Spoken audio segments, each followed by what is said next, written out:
alam natin na una sa buhay natin, naranasan natin yung yaman ng biyaya ng ating Panginoon Diyos. At kung iisipin nga natin kung gaano ka-amazing ang grace ng ating Panginoon, ang tamang pagtugon natin doon ay gratitude. Grace, gratitude. Nagpapasalamat tayo dun sa ating pagsamba. At dun sa pagsambang yun, tayo nagpupuri. At kaninong pangalan ang ating itinataas? Na alam natin ang lahat ng mga bagay na kung anong meron tayo. Kung anong yung 36 na taon na ipinagkaloob ng ating Panginoon Diyos na tayo ay ma-organize bilang isang simbahan at nagsusustain sa atin para tayo ay magpatuloy bilang kanyang simbahan sa lugar na ito ay ang biyaya ng ating Panginoong Diyos. Kaya napakaganda na sa inyong anibersaryo, ang pinili yung talata ay hinango nyo mula sa awit. Awit 100. Nasabi nga po ng isang grupo ng mga eksperto ng mananampalataya dun sa Reformation 21, online magazine po ito ng Alliance of Confessing Evangelicals. Ako po ay member ng alliance na ito, pero wala pa siya dito sa Pilipinas, nasa Estados Unidos sila, at doon sa alliance na ito, ina-affirm po namin yung 5 solas ng Reformation. So doon sa online magazine ng Reformation 21, patungkol dun sa awit 100, sabi po, the structure of Psalm 100 is nearly the opposite. The psalmist begin by telling us what to do. So, ibig sabihin, the opposite. Na yung paglalahad niya ay nagsimula siya sa huli kaysa ibigay muna niya kung ano yung dapat na introduction. At mamaya makikita ninyo kung anong ibig sabihin ko, kung ano yung dapat na introduction niya. So, the psalmist begin by telling us what to do. There are not just commands, they are also exclamation. So, pag-uutos na kung saan may pagbubunyi, the psalmist is telling us as empathetically as possible to worship the Lord. Na ang tamang tugon sa biyaya na meron tayo mula sa ating Panginoon Diyos ay sambahin siya. At bilang mga tao na niligtas ng ating Panginoong Jesucristo, na alam natin ngayon na ang pagsamba natin sa Kanya ay spirito at sa katotohanan. Na kung tayo, puso natin ay puspos tayo, ika nga, sa ating ikang mga naranasan na pagpapala ng ating Panginoong Diyos. Tayo na mga may pananampalataya, alam natin na yung kaligtasan na meron tayo, wala tayong contribution doon. Pinangyari ng Diyos ang ating kaligtasan dahil ang kumilos at nagsagawa ng lahat para tayo na dati ay nandoon sa lugar na tayo ay bihag sa kasalanan. Nandun tayo sa kadiliman. Inalis tayo ng Diyos doon at dinala niya tayo sa ilalim ng kanyang pagpapala. At ginawa niya yon sa pamagitan nino ng ating Panginoong Jesus. At si Jesus na ginawa ito, anong kailangan natin? Kailangan natin magkaroon ng pananampalataya. Kaya nga sabi ng Hebreo, Kapitulo 11, talatang 6, kung walang pananampalataya, ay hindi maaaring kalugdan ng Diyos. Kaya naman yung awit 100, alam natin awit ito ng bayang Israel.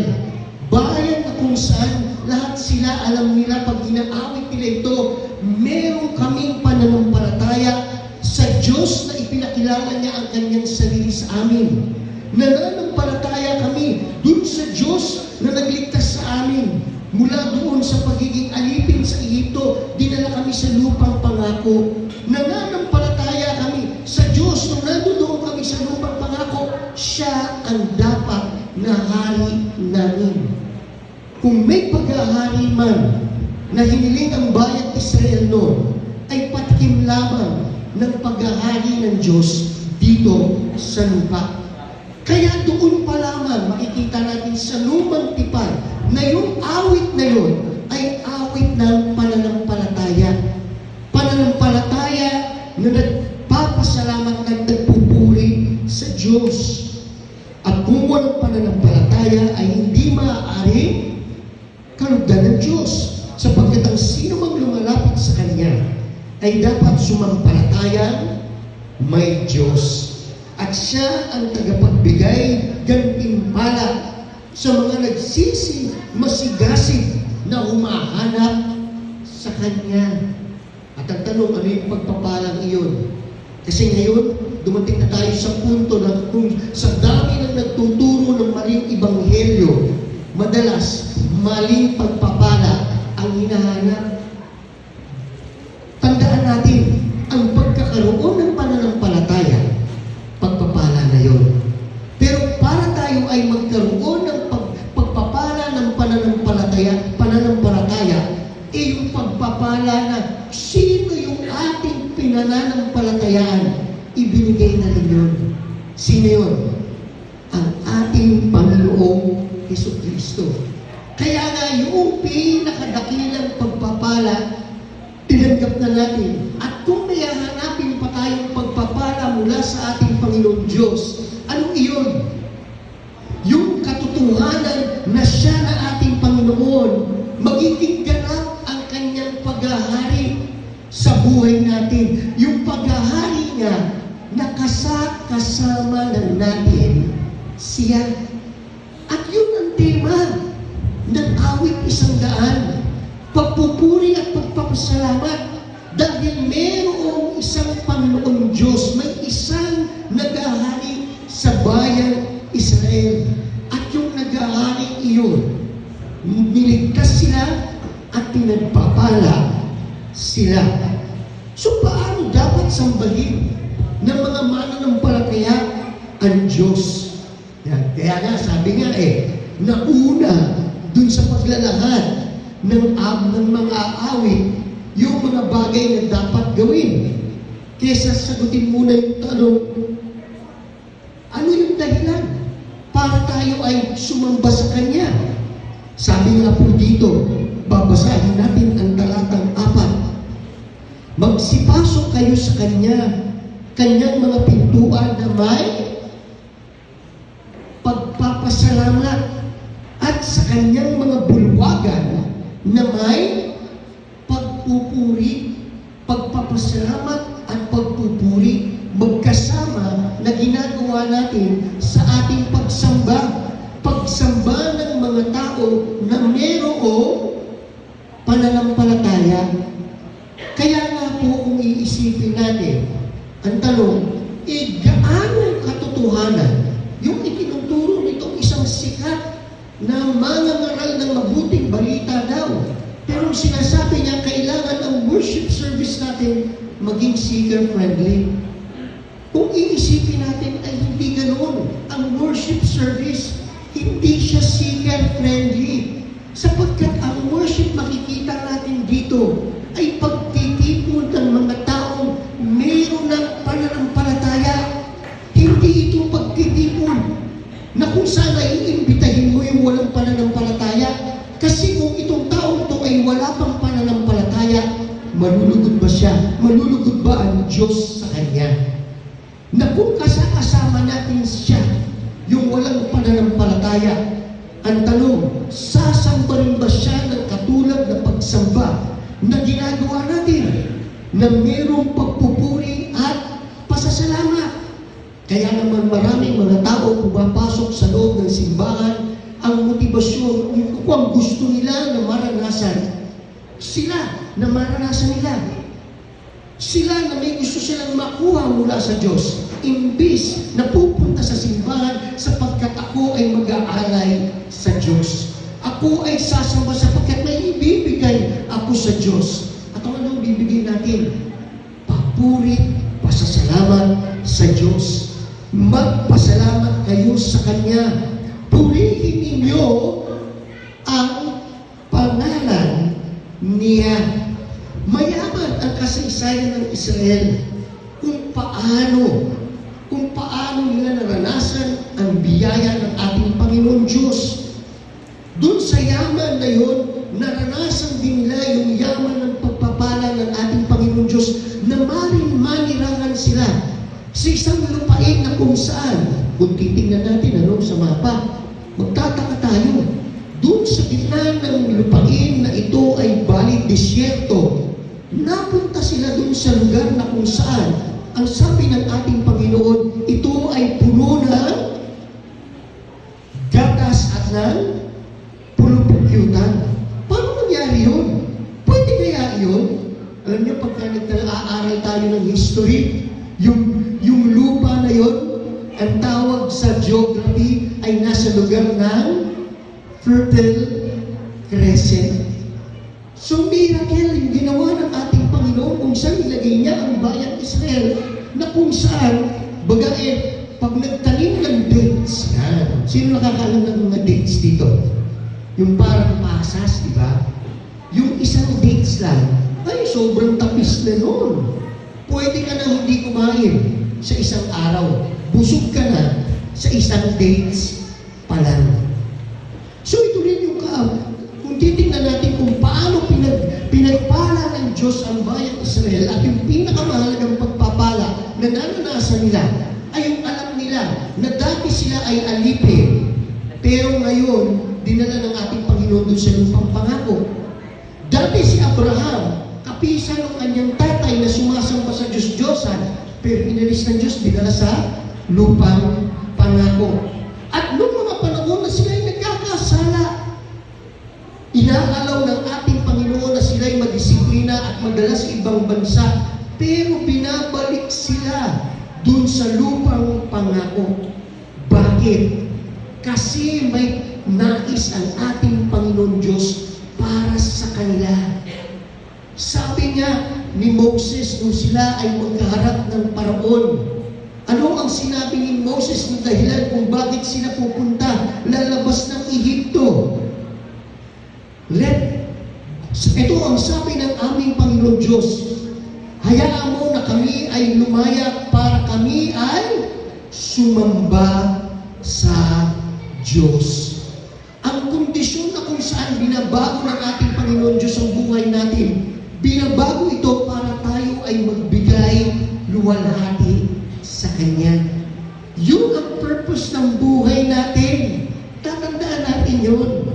Kaya naman hindi katakataka na sa Westminster Confession of Faith ito ng isa pang grupo ng mga Reformed churches, yung Presbyterian Church, na doon sa kanilang Westminster Catechism, Shorter and Larger Catechism, ang unang tanong, what is the chief ends of man?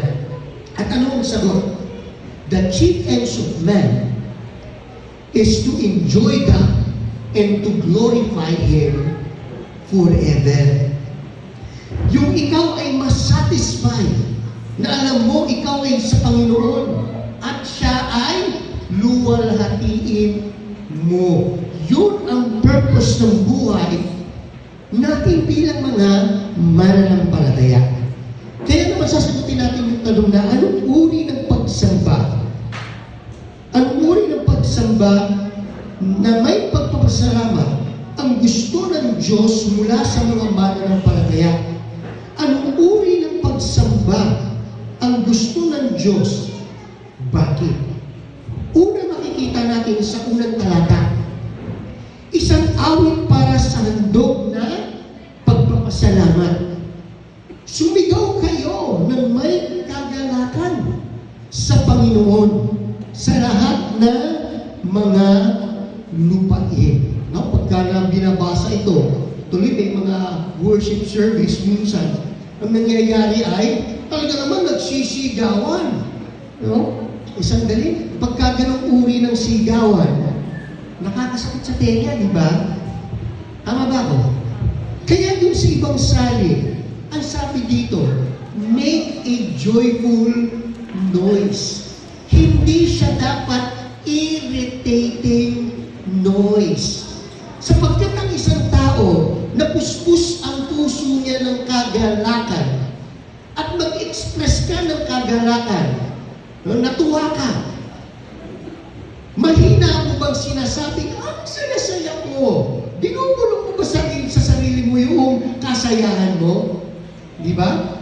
So sa malakas na tinig, hindi oo, ginamit na salita ay sigaw. Pero ang ibig sabihin ito, ang isang tao na tunay na may kagalakan sa kanyang puso, na siya'y nagpupuri at nagpapasalamat, malakas ang kanyang tinig. Hindi niya ikinahihiya na sabihin, i-express ang kanyang papuri at pasasalamat sa ating Panginoon Diyos. Yung pagsigaw ay description lamang kung ano yung kalagayan ng isang tao na nagpupuri sa ating Panginoon. Na yung kanyang puso ay puspos na kagalakan. Ano ang kagalakan sa wikang Ingles? Joy. Tandaan ninyo joy. Kaya tayo, pagka sinabi natin may pananampalataya na tayo, hindi maaari na wala tayong joy sa buhay natin. Kasi kung wala tayong joy, parang sinabi na lang din natin na parang wala ang Holy Spirit sa atin. Kasi ang Holy Spirit, ang sabi, and the fruit of the Spirit is singular, is fruit, is. Pero anong nilalaman ng fruit? Love. Ano susunod? Joy kaagad di ba? So, pagka tayo bilang mga mananampalataya, ang kagalakan natin ay hindi dahil may ibibigay pa ang Diyos sa atin o may inaasahan tayo na mga bagay na magpapasaya sa atin o mga material na bagay. Pero ang source ng joy natin ay yung biyaya ng ating Panginoon Diyos na alam natin na tayo ay Kanyang niligtas na kay Kristo Jesus. Kung meron tayong Jesus sa buhay natin, dapat bang maging malungkot ka? Hindi. Dapat masaya ka. Kaya nga ang sabi nila, ang buhay ng Kristiyano ay masayang tunay, even na dumadaan tayo sa pagsubok. Oo, dadaan tayo sa pagsubok. Oo, makakaranas tayo ng kalungkutan. Pero hindi mapapawi ang ating kagalakan. Bakit? Kasi doon sa pinagdadaanan natin, alam natin meron tayo kasama. At sino yung kasama natin? Ang ating Panginoong Jesus, na siya ang joy ng buhay natin. Eh ngayon, yung iba sa atin, parang tila may hinahanap pang joy. Di ba? Mapalad ka kung ang asawa mo, pangalan ay Joy. Di ba? Kasi meron ka ng kasamang Joy. Eh, paano kung hindi Joy ang pangalan ng asawa mo? Paano kung ang pangalan ng asawa mo, Tekla? Tapos kamukha pa ni Tekla. Di ba? Para naman nun, sinumpa mo ko. Di ba? Eh, hindi ganun ang buhay Kristiyano.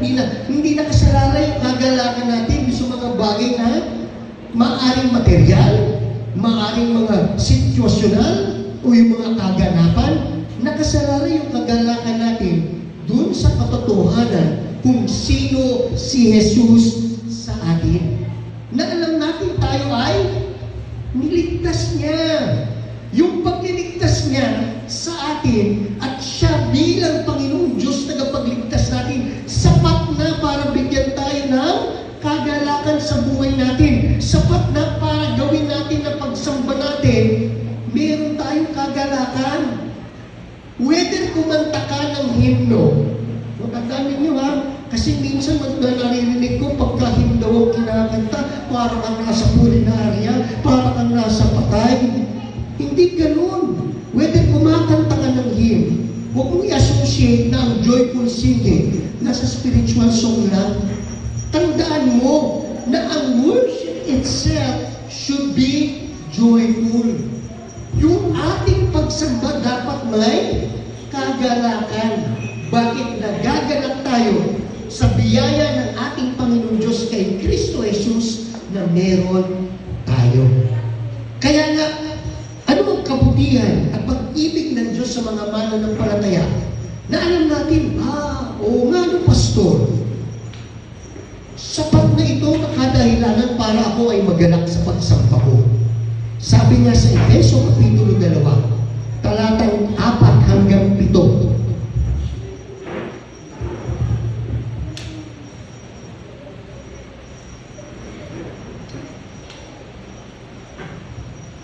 Ngunit ang Diyos, palibhasay, mayaman sa ayan. So, anong ibibigay ni Lord kung mayaman siya sa awa? Bagong kotse? Bagong bahay? Yung ba magpapasaya sa atin? Magkaroon ka nga, sabi ng ating Panginoong Yesus, what is it for me to gain the whole world, but lose my soul? So, dito makikita natin na palibhasay mayaman sa awa. Dahil sa kanyang malaking pag-ibig sa atin, paano niya i-express yung pag-ibig nito? Maging nung tayo mga patay sa pamagitan ng ating mga pagsuhay, ng ating kasalanan, binuhay niya tayo. Patay ka, pero binuhay ka. Enough na reason na ba yun para maging maganap ka? Oo. Binuhay ka eh. Niya tayo ay Kristo. Sa pamagitan ng biyaya ko'y naligtas. At tayo'y muling binuhay, nakasama niya.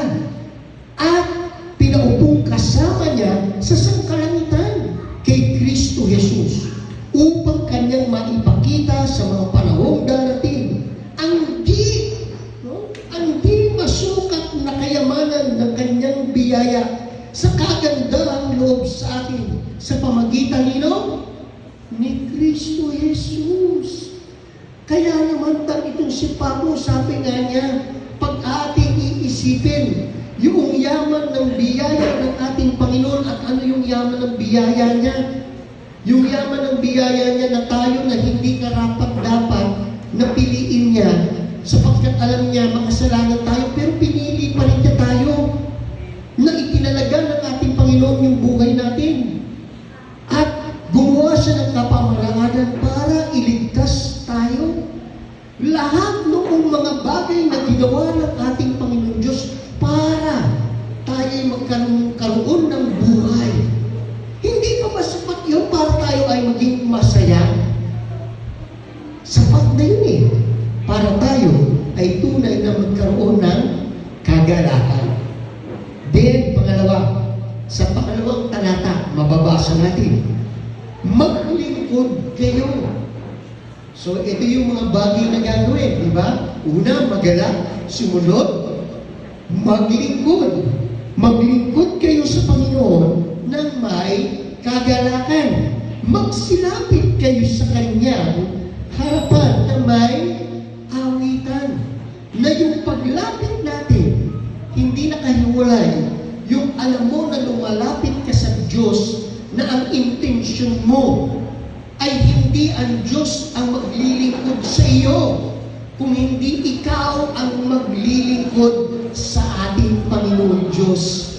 Kasi nga sa katotohanan ng pinapahayag sa ating ni Pablo, sa kanyang mga sulat, na tayo na pinalaya sa kasalanan, pagka alam natin na minamahal natin yung nagpalaya sa atin, sinusuko natin muli yung buhay natin dun sa nagpalaya sa atin para tayo ay maging bond servant, bond slave.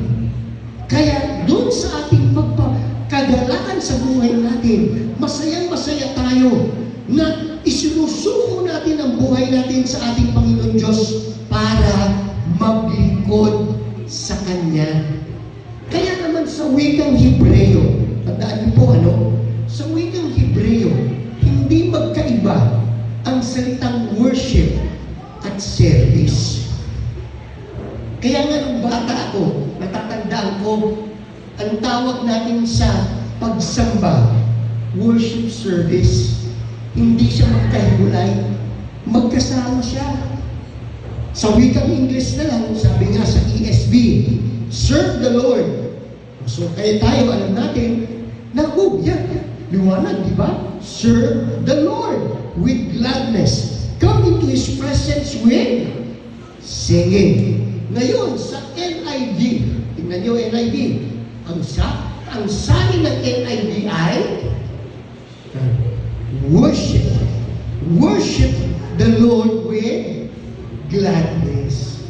So tayo na naglilingkod sa ating Panginoon Diyos, ang paglilingkod natin ay pagsamba. At yung paglilingkod natin na pagsamba, paglilingkod natin na nais natin, ay luluwalhatiin ang Diyos. Hindi dapat ang feeling natin na ang paglilingkod sa Diyos ay pabigat sa buhay natin. Na parang tayo ay napipilitan sapagkat inuobliga tayo ng mga leaders ng church na dapat gawin ito, dapat gawin iyon. Pagka ganun po ang attitude natin, kapatid, meron po tayong problema pagka ganun ang attitude natin. Siguro dapat wag muna tayong maglingkod. Ayusin muna natin yung focus ng pananampalataya natin. Kasi kung tama ang focus ng pananampalataya natin, alam natin na yung paglilingkod natin sa Panginoon, gagawin natin ito ng merong magkasama hindi magkahiwalay. Magkasama. Kaya naman, sabi nga ni Pastor Nomer sa amin nung kami ay naglilingkod sa Breadcom noon, na pagka-feeling namin ay kami ay na-burn out na, siguro kailangan magkaroon na kami ng retreat. So pagka nagre-retreat, ibig sabihin, ayusin mo muna ang kalagayan ng iyong spiritualidad. Ayusin mo muna ang iyong relasyon sa ating Panginoong Jesus. Kasi kailangan tatandaan natin, bakit nga ba ako naglilingkod sa Kanya? Naglilingkod ako sa Kanya kasi una, pinaranas niya na yung yaman ng paglilingkod niya sa akin. Doon sa paglilingkod ng Diyos, ibinigay na ng Lord ang lahat ng dapat natanggapin ko para sa kaligtasan ko. Yung Kanyang buhay. Kaya naman ba na sa pagtugon ko sa Kanya ay ibibigay ko sa Kanya ang buong buhay ko na may paglilingkod sa Kanya, na paglilingkuran ko siya ng may kadahilanan. So anong kadahilanan para ako sumamba sa Lord ng may paglilingkod? Sabi niya sa verse 5. Ano sabi niya sa verse 5 ng amin?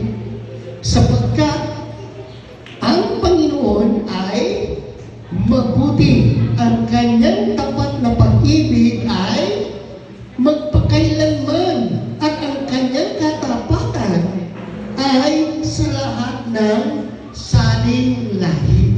Kaya nga nabaliktad, sabi nga, di ba? Nung komentaryo kanina, nabaliktad ang process. Ipinakita na kagad sa atin kung paano tayo tutugon. Paano dapat na pagsamba ang ibibigay natin sa ating Panginoon. Ngunit ang pagsambang ito ay response, tugon, doon sa pinaranas na ng Diyos sa atin. At ano yung pinaranas ng Diyos sa bayang Israel noon? Naranasan na nila ang kabutihan ng ating Panginoon Diyos. Pero nung natutuon sila sa ilang, nung si Moses ay nakipagtagpo lamang sa ating Panginoon Diyos, ano na kagad ang ginawa ng bayang Israel? Gumawa na kagad ng Diyos-Diyosan. Kinalimutan na kagad nila yung katotohanan na natutuon sila sa papasok sa lupang pangako dahil pinaranas na sa kanila ng ating Panginoon Diyos ng Kanyang kabutihan. Pinaranas na ng ating Panginoon Diyos ang Kanyang pag-ibig. Pero ano ang gusto nila? Ang gusto nila, pagsamba na naaayon kung paano nila gusto sumamba. At yun ang nakakalungkot na katotohanan. Sa maraming simbahan ngayon, na kung saan ay tatanungin natin, paano ba kayo naglilingkod sa inyong pagsamba sa ating Panginoon? Nakakasigurado ba kayo na yung ginagawa ninyong paglilingkod sa ating Panginoon, ang nasusunod ay Diyos at hindi kayo? Kailangan maliwanag sa atin iyon. Kaya na tayo, nagkaroon tayo ng worship conference, nagkaroon tayo ng training para ipaalala natin sa bawat isa kung ano nga ba ang pagsamba sa ating Panginoon Diyos. Ang pagsamba ay paglilingkod. At kung ito ay paglilingkod sa Diyos, sino ang dapat na masusunod kung paano siya sasambahin? Ang Diyos. So paano? Paano paglilingkod? Ang gusto ng Diyos mula sa mga mananampalataya na kung saan alam natin malulugod ang Diyos sa atin. Tingnan ninyo po ulit. Balik tayo sa Efeso. Kanina may binasa tayo sa Efeso eh. Pero tuloy natin yung binasa natin sa Efeso. Sa Efeso Kapitulo 2, talatang 8 hanggang 10. Ito naman ang mababasa natin. Sapagkat sa biyaya ko'y naligtas. Kayo'y naligtas sa pamagitan ng pananampalataya. At ito'y hindi sa pamagitan ng inyong sarili. Ito'y ano daw?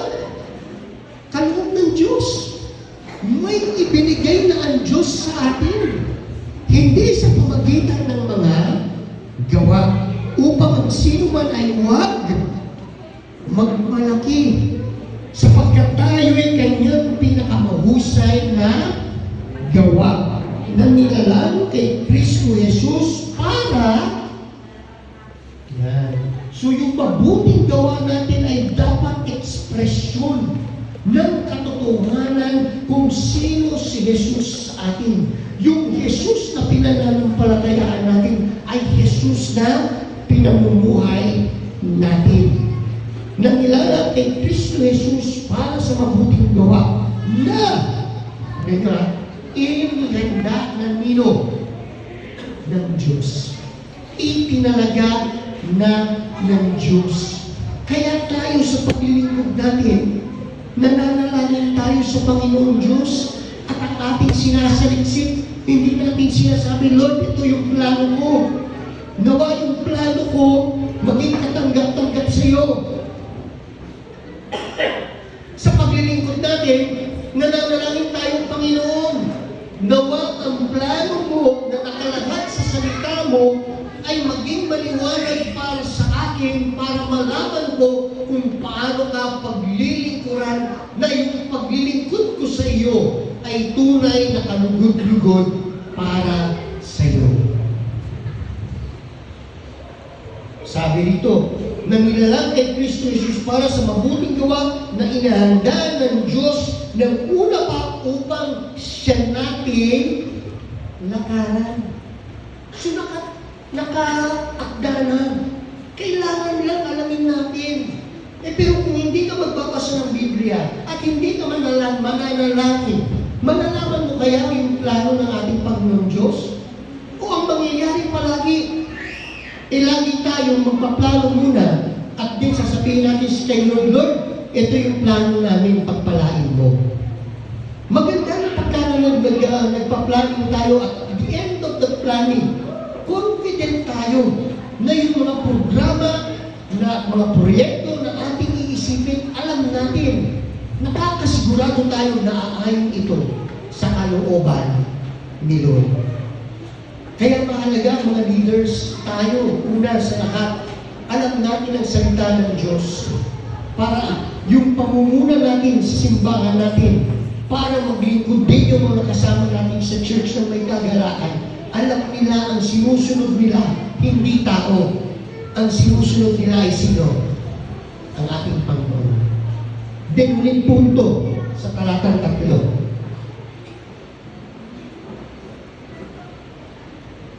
Sabi rito, kilalanin ninyo. No, baga, alam na kagad natin, ano? Ano yung una? Kagalakan. Pangalawa? Paglilingkod. Pangatlong punto, kilalanin. So dito ang pagsamba na may pananampalataya na gusto ng ating Panginoon Diyos ay may pagkilala. Pagkilala kanino? Kilalanin ninyo na ang Panginoon ay Diyos. Siya ang lumalang sa atin at kay tayo'y Kanya. Yung katotohanan kung paano, for whom we are, to whom we belong, mahalaga na yung ideya na ito ay ipinapakita na yung Diyos natin na pinoprofess natin dun sa Apostles' Creed, mahalaga iyon.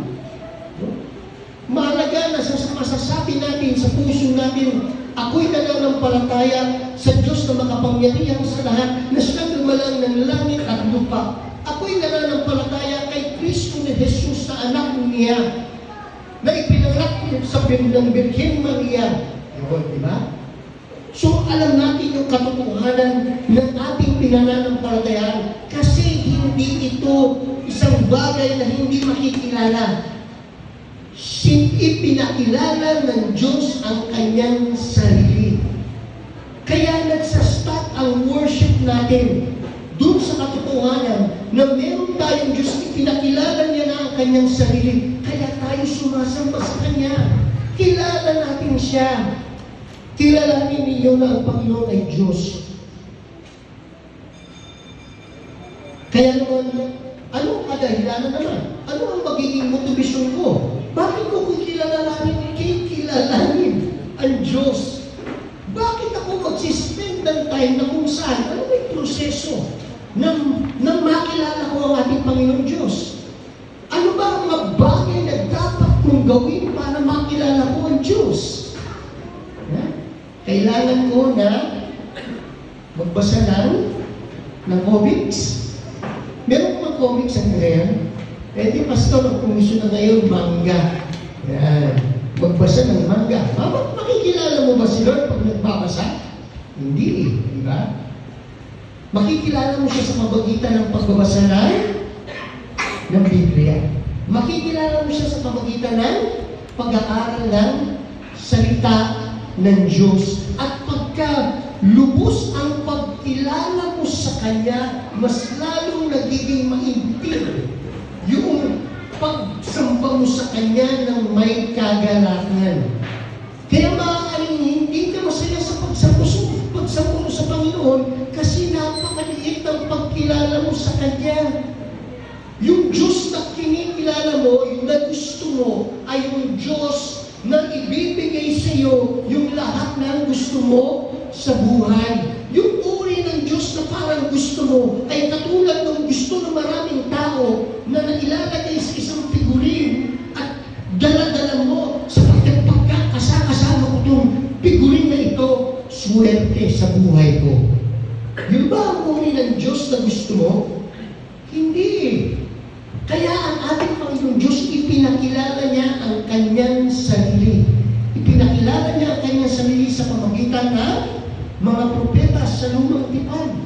At nangako ang ating Panginoon Diyos na siya ay paparito.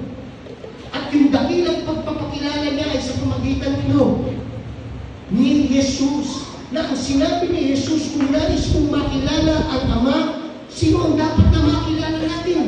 Kung kilala ninyo ako, kilala nyo rin ang Ama. Kailangan makilala mo si Jesus. At kung kilala mo si Jesus, anong magagawin mo? Anong ginawa ng mga disipulo ng ating Panginoong Jesus? Sila ay naging buhay na saksi na nagpapatutuo kanino? Patungkol kung sino si Jesus. Na kaya kahit na sila ay gulpihin, kahit na sila ay itapon sa kulungan, anong ginawa ni Pablo at ni Silas nung nandoon sila sa Pilipay, sa Pilipos?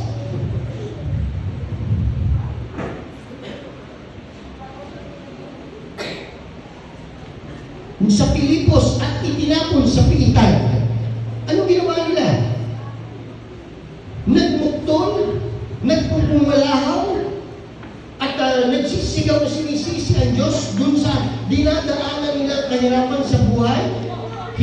Kasi ang ginawa ni Pablo at ni Silas ay sumamba sa ating Panginoon Diyos. So anong kadahilanan? Katulad ni Pablo at ni Silas, bakit sila nakakasamba sa ating Panginoon Diyos? Kasi kilala nila ang Diyos katulad ng sinasabi sa talatang 5. Alam nila sapagkat ang Panginoon ay mabuti. Paano mo palalaman kung mabuti ang Panginoon kung hindi mo binabasa ang kanyang salita? Inasasalita niya ang listahan ng lahat ng kabutihan, ipinakita na ng Diyos. At ang pinakamahalagang kabutihan na ibinigay niya sa atin. Ang kanyang tapat na pag-ibig ay magpakailanman. So paano na ipinakita? Yung tapat na pag-ibig nito, paano mo makikilala? Sa pamagitan ng kanyang salita. So paano magpapakilala ang kailangan ng mga mananampalataya para sambahin ang Diyos na may pagpupuri at pagpapasalamat? Sa Efeso Kapitulo 3, talatang 14 hanggang 21. Sabi po rito, dahil dito ay iniluluhod ko ang aking mga tuhod sa Ama. Dahil dito na sa Kanya'y ipinangalan ang bawat sambahayan sa langit at sa lupa, upang sa inyo'y ipagkaloob niya ayon sa kayamanan ng kanyang kaluwalhatian, na kayo'y palakasin ng kapangyarihan sa pamagitan ng kanyang Espiritu, sa pagkataong loob, upang si Kristo ay manirahan sa inyong mga puso sa pamagitan ng pananampalataya. Kung paano kayo'y nag-ugat at tumibay sa pag-ibig, aking ipinadalangin na magkaroon kayo ng kapangyarihan matarok, kasama ng lahat ng mga banal, ang luwag, haba, at taas at lalim, upang makilala ang pag-ibig ni Kristo na higit sa kaalaman, upang kayo'y mapuno ng lahat ng ano sabi dito? Para tayo daw ay mapuspos ng biyaya, anong dapat gawin natin? Anong kailangan gawin natin? Malabo ba ang sinasabi ng Biblia? Hindi. Kaya siguro ang feeling mo hindi ka pa-bless. Kaya ang feeling mo parang kulang pa rin si Lord. May pagkukulang pa rin si Lord sa'yo.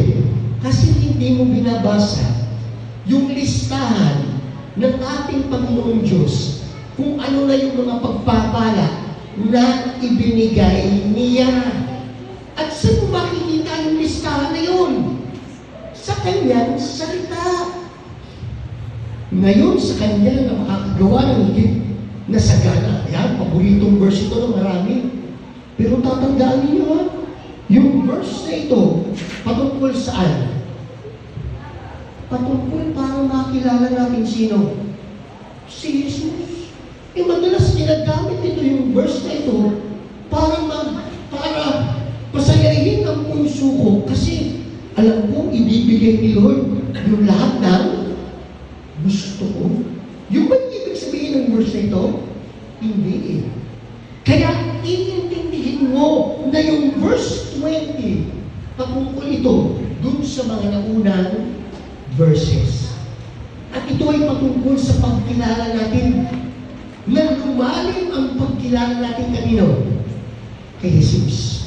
Ngayon na sa Kanya na makakagawa ng higit na sagana kaysa sa lahat ng ating hinihingi o iniisip. So sinasabi sa atin dito ni Pablo, kung tunay na may pananampalataya ka, kung tunay na ikaw ay nasa ilalim ng biyaya ng Diyos, yayaman at yayaman ang kaalaman mo patungkol kanino? Kay Jesus. Ayon sa kapangyarihan gumawa sa atin, sumakan niya nawa ang kaluwalhatian sa iglesia at kay Kristo Jesus sa lahat ng mga saling-lahi magpakailanman. Amen. So ang pagsamba na may pagpapasalamat na gusto ng Diyos ay yung merong kagalakan. Magalak tayo. Whether kumakanta ka ng hymn, kumakanta ka ng spiritual song, whether ikaw ay mahirap o sagana, ako yun eh. Minsan, parang ang hirap, pastor, maging magalak pagka ang ulam namin ay galunggong. Sabi sa inyo, pagka galunggong ay ang ulam ninyo, masaya na kayo eh. Bakit? Eh, mahal na ng galunggong eh. Diba? Ulam na ng mayaman yun. Hindi na ulam ng mahirap. Yeah? Kaya nung bata ako, pagka galunggong, parang galunggong na naman. Yeah? Pagka galunggong ay ang ulam mo, masaya ka. Pero tayo, masaya tayo palagi. Bakit? Dahil may Jesus tayo. May paglilingkod. Bakit? Kasi niligtas tayo ni Jesus para maglingkod. May pagkilala. Makikilala natin. Bakit? Kasi dumating si Jesus para ipakilala kung sino ang Diyos sa pamagitan niya. Dito po tayo magbukas sa talata sa Colossus, Kapitulo 3. Kapitulo 3, talatang 16 hanggang 17. At ito yung aking panalangin para sa inyo sa pagse-celebrate ninyo ng 36 na taon na ito ay dadagdagan pa ng ating Panginoon, hindi sa taon lamang kung hindi dun sa pagpapala na kung saan kayo ay magagalak dun sa katotohanan na dumating sa buhay ninyo ang kaligtasan.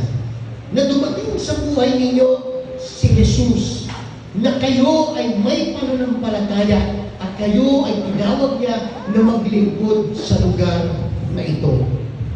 Manirahan nawang sagana sa inyo ang salita ni Kristo ayon sa lahat ng karunungan.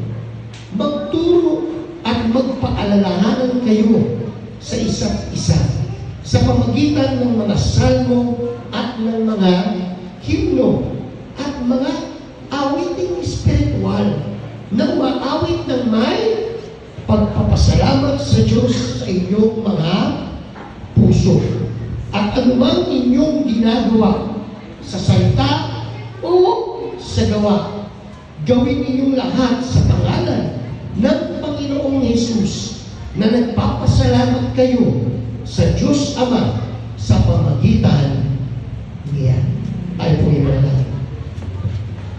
dakilang Diyos sa maraming sa langit, kami ay nagpupuri at nagpapasalamat sapagkat 36 na taon na po na nagpaskulan ang gawain dito sa barangay ng Buliran, sa bayan ng Musilan. Sa 36 na taon, Panginoon, alam niyo ang pinag-aaral ng iglesia namin dito.